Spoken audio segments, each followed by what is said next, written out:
வணக்கம் நண்பர்களே, நான் தான் உங்கள் ஃபிட்னஸ் வந்துரு. ஸோ இன்றைக்கி வந்து பார்த்தீங்கன்னா மீன் தலை வந்து வாங்கிட்டு வந்துருக்குங்க. ஸோ மீன் தலை வந்து பார்த்தீங்கன்னா அழகாக குழம்போட வந்து ஒரு சில இடங்களில் வந்து சேல்ஸ் பண்ணுறாங்க. ஸோ குழம்பு தலை 2 சேர்ந்து வந்து பார்த்தீங்கன்னா ரூ. 40. ஸோ தலையில் வந்து பார்த்தீங்கன்னா நிறைய சத்துக்கள் இருக்குது. ஸோ அது கூட வந்து பார்த்தீங்கன்னா வந்து அப்பளம் ப்ளஸ் சாப்பாடு ஸோ நான் வந்து எடுத்துக்கிறேங்க.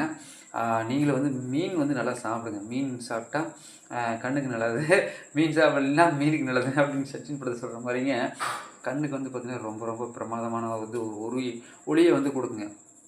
ஸோ மீன் வந்து ஸோ இப்போ நீங்கள் கறி எடுக்க போகிறீங்க அப்படின்னா 1/2 கிலோ வந்து பார்த்திங்கன்னா வந்து ஆட்டுக்கறி எடுங்க, 1 கிலோ மீன் எடுங்க. மீன் எடுங்க. ஸோ அதில் வந்து பார்த்திங்கன்னா 1/2 கிலோ வந்து குழம்பு வச்சுக்கோங்க, 1/2 கிலோ வந்து பார்த்திங்கன்னா எண்ணெயில் போட்டு நல்லா இந்த மாதிரி வந்து எண்ணெயில் போட்டு நல்லா வந்து பொரிச்சு வச்சுக்கோங்க. ஸோ அதையும் நீங்கள் சாப்பிட்லாம். முடிஞ்ச வரைக்கும் வந்து பார்த்திங்கன்னாங்க குழம்பு வச்சு சாப்பிடுங்க. ரொம்ப ரொம்ப உடம்புக்கு நல்லது. நன்றி, தேங்க்யூ.